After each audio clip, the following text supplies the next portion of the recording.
Thank you very much. Well, I think I was asked to rant, and I think there's not much danger of me failing to do that. And I was thinking about what to talk about. And really, I think language, the abuse of food language is something that really annoys me. I thought I'd make a little list this morning of just a few of the phrases that get me going. And I had to stop after about 5 minutes because I just could have gone on and on. I mean, some of them are just completely ridiculous, of course. I like those, old school cafes where they have the sign in the window saying freshly cut sandwiches. Freshly cut. I mean, okay, so the bread's 3 days old and the filling's been in the fridge for a week, but hey, it's been freshly cut, so that's good, isn't it?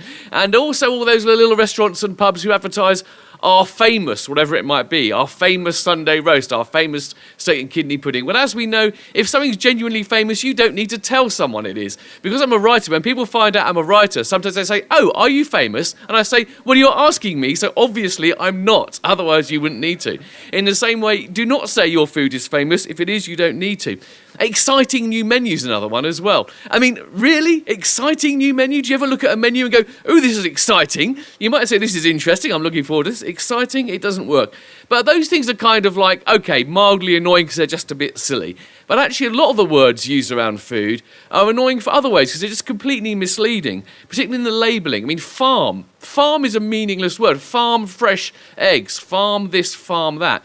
A farm is simply any place where food is produced. It can be the most monstrous sort of mechanised farm, or it could be a lovely family one. It doesn't make any difference. It's all farm. And every time something says farm fresh, obviously what they're trying to do is to get you to associate in your mind their product with your lovely image of the farm, with old MacDougall and his little sheepdog and everything. It's completely and utterly misleading and nonsense. And farm assured is perhaps one of the worst things as well. You say that the meat we use is UK farm assured.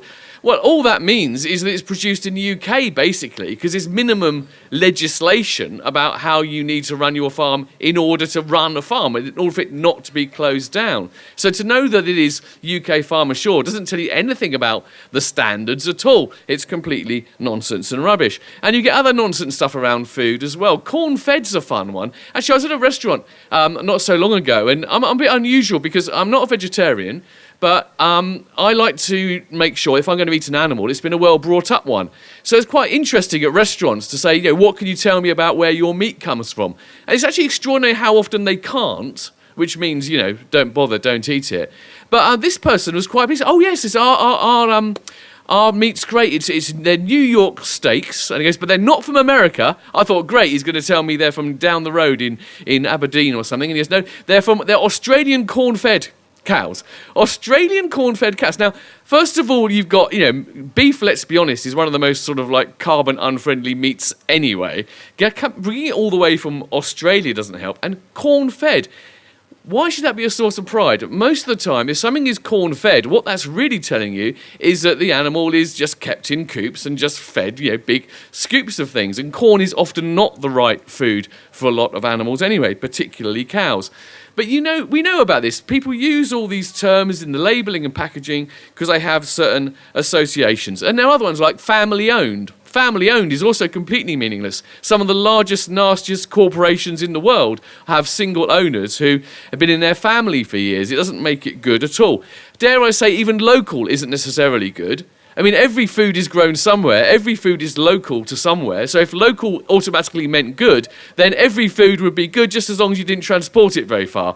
And I think that's obviously not true at all. Then there's all the stuff around health. And I have to say, the risk of sort of like being slightly disrespectful to my hosts, on the whole, I don't like the use of the word health and healthy in packaging. Now, rude health, we'll let them off because it's kind of right. But the problem with that is, first of all, often it is just complete nonsense anyway. Healthy living ranges in supermarkets are often highly processed foods. They're not healthy living at all. They're just low fat. And as we know, low fat does not equal healthy. But also, it's just that basic idea. Look, health isn't about individual foods. It's about diets. Is a bar of chocolate healthy? Well, that's a strange question. If you eat nothing but chocolate, even the best super high cocoa content chocolate, that's not a healthy diet. Is it good to eat a bar? You bet it is. It's lovely and it's not going to do anything for you bad for your health at all. I don't know how long I've been going on, probably too long almost already. But you get these other ones like guilt-free and on the other hand, indulgent.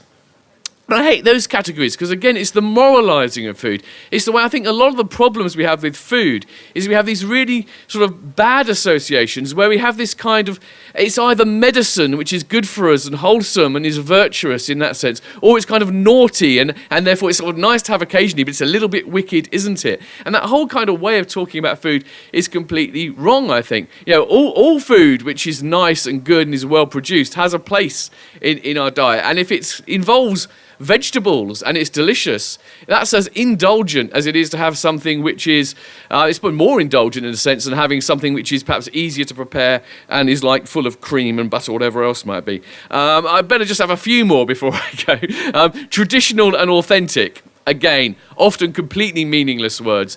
In particular, a lot of these things we get, which there are all these schemes now, they're the European PDO schemes to certify certain products as, what do they assure you of? Actually, they assure you of very little. What they genuinely assure you of is that it comes from a particular area, or at least the processing was done in a particular area.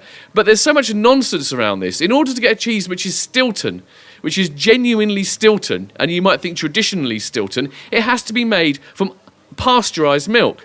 And the reason for that is nothing to do with tradition. It's because the Stilton cheesemakers, when they got together and negotiated in association with the government and the European authorities to get their cheese protected, decided that's what they would do.